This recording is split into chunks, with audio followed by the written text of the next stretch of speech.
Hi there, my name is Shane Murrahy and I am from PlanDev Business Solutions. I was the project manager for the Enhancing Disaster Resilience in the Built Environment project. The presentation will take you through the development of the Capability and Investment Plan for your jurisdiction.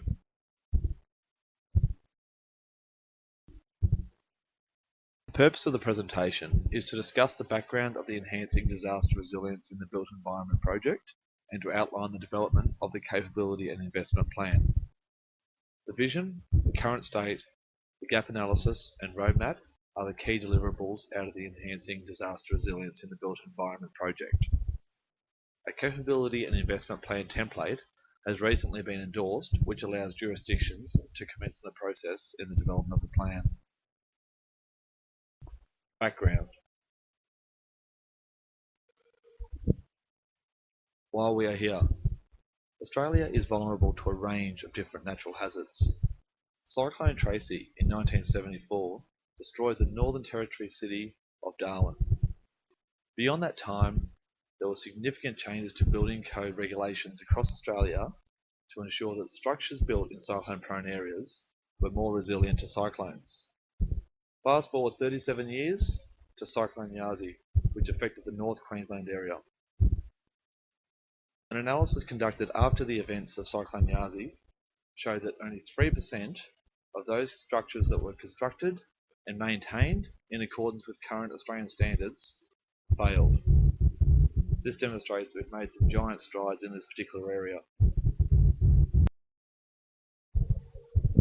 The National Strategy for Disaster Resilience was endorsed by COAG in February of 2011. This document identifies 7 strategic priorities, including strategic priority number 6, reducing risks in the built environment. These 2 tasks are required to be delivered by the project. Following the Standing Council on Police and Emergency Management meeting of 28th of July 2011, the Land Use Planning and Building Codes Task Force was established.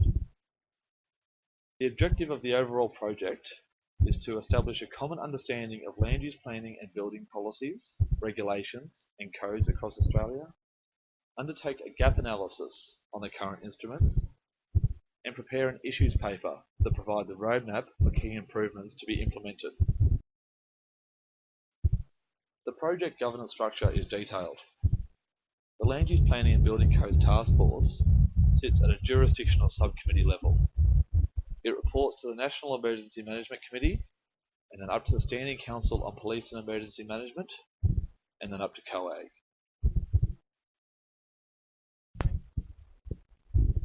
The project background. The project was commenced in January of this year, with jurisdictional workshops undertaken across Australia. The Land Use Planning and Building Codes Task Force met to discuss draft documents in February, March, April, May and July. Brendan Nelson, the co-chair of the Land Use Planning and Building Codes Task Force, presented the findings at meetings of the National Emergency Management Committee and the Standing Council on Police and Emergency Management. Recently, the preparation of the Nationally Consistent Capability and Investment Plan template was completed and endorsed by the task force. The 4 project deliverables are the vision, the current state, the gap analysis, and the roadmap. The project outline is detailed. The vision, which is the first document out of the 4 that was established, creates the framework which guides the remaining 3 documents: the current state, the gap analysis, and the roadmap. Vision statement. The vision details where we want to be for this subject matter into the future.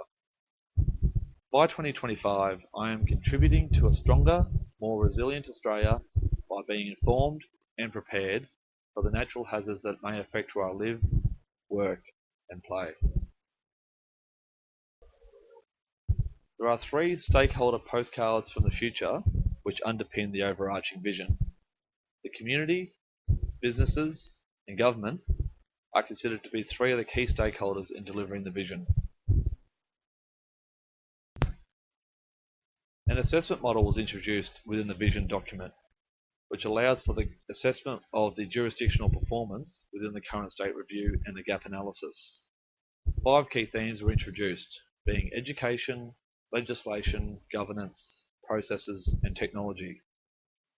3 cross-cutting assessment elements were included as well, being all hazards, engagement, and resourcing.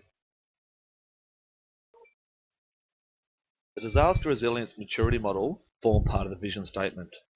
This here is the assessment tool to inform the current state review and the subsequent documents. Further, a national disaster list was established, with 10 hazards detailed. 5 nationally agreed priority hazards were detailed: flood, bushfire, cyclone, landslide, and severe storms. Current state review. The current state review is a stocktake of the current legislative environment, using a consistent assessment framework to determine each jurisdiction's progress towards the built environment vision. The various performance of the jurisdictions is detailed. Legislation, policy, regional plans, local plans, and vendor disclosure were the key areas assessed within the current state review. The overall performance is detailed in the far right-hand column. The key observations made within the current state review are that legislative frameworks are generally good, although implementation is deficient. Policy frameworks do not address all hazards, and there's also inconsistent implementation. Regional planning is in its infancy across the country. Some good examples do exist. Standardisation of local planning instruments is occurring, although inconsistent hazard focus and amendment regimes are prominent. And vendor disclosure is deficient across the country, with mapping of all hazards being a priority. Gap analysis. The key themes that were assessed within the gap analysis are hazard mapping and technology, legislation and policy, hazard assessment process, governance arrangements, and hazard and mitigation awareness. A fundamental change in approach is proposed within the gap analysis. Currently, priority hazards are managed on a site-by-site, application-by-application basis. The proposed change is to enhance the effort applied at a strategic planning level, where priority hazards are managed strategically across a catchment or a regional area. The key issues identified in the gap analysis are that legislation does not address all hazards and implementation is not effective. There is a lack of connectivity between land use planning, building, and the emergency management sectors. Custodianship of hazard mapping is inconsistent. Processes are generally established without knowledge of stakeholders' capabilities.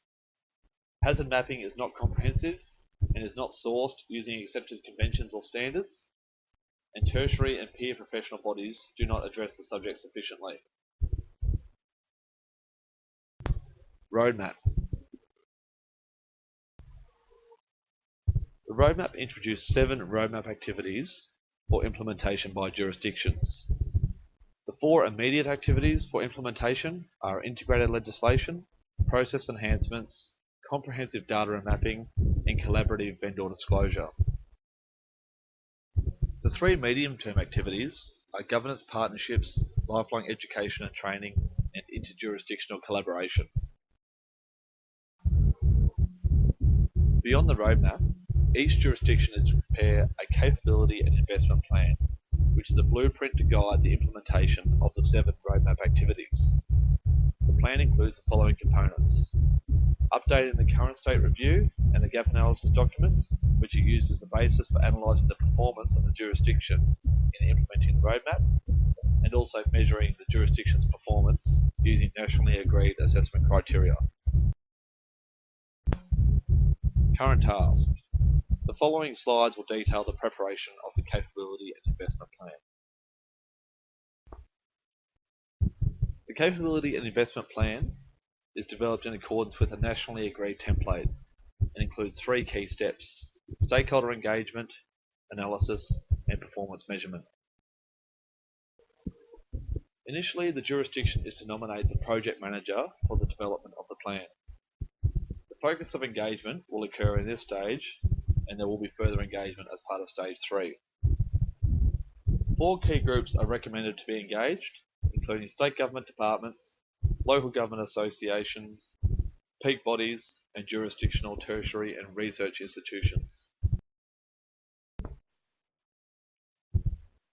The key component of the engagement process is to validate the information contained within the current state review, and also within the gap analysis document. The development of the plan now moves into the analysis phase, where the project manager can complete the investment and project prioritisation strategy. This here is an opportunity to assess the performance of each of the 7 roadmap activities against the 3 components, being all hazards, engagement, and resources. It also includes a comments area to justify the scoring, which may include references to supporting material or reports. Each of the 7 roadmap activities has been weighted depending on its importance. There are 3 tiers of weighting, with comprehensive data and mapping achieving a maximum score of 25, the other immediate activities achieving a maximum score of 15, and the 3 medium-term activities achieving a maximum score of 10. In total, there is a possible score of 100. The jurisdictional summary sheet allows the project manager to detail the observations made for each of the 7 roadmap activities. Further, the overarching key observations are to be noted in the middle of the page. The scoring is to be added here as well. After the completion of the investment and project prioritisation strategy using the electronic tool that is available across Australia, these graphs will be automatically populated. These here represent the overall performance of the jurisdiction.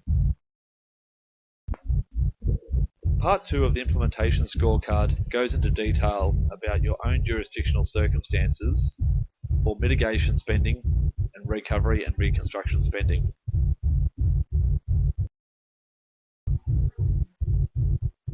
After the analysis and performance measurement has taken place, recommendations are to be drafted. These recommendations are to be focused on achieving improvement in the overall score for the jurisdiction. A range of supporting resources are available. The Electronic Capability and Investment Plan tool has been developed and circulated across Australia. The vision statement, the current state review, the gap analysis, and the roadmap are all available, as is the recently developed template. Also, you may wish to seek support from the LUPBC Task Force member or members in your jurisdiction. And also, please feel free to contact Plan Dev Business Solutions if you'd like any support.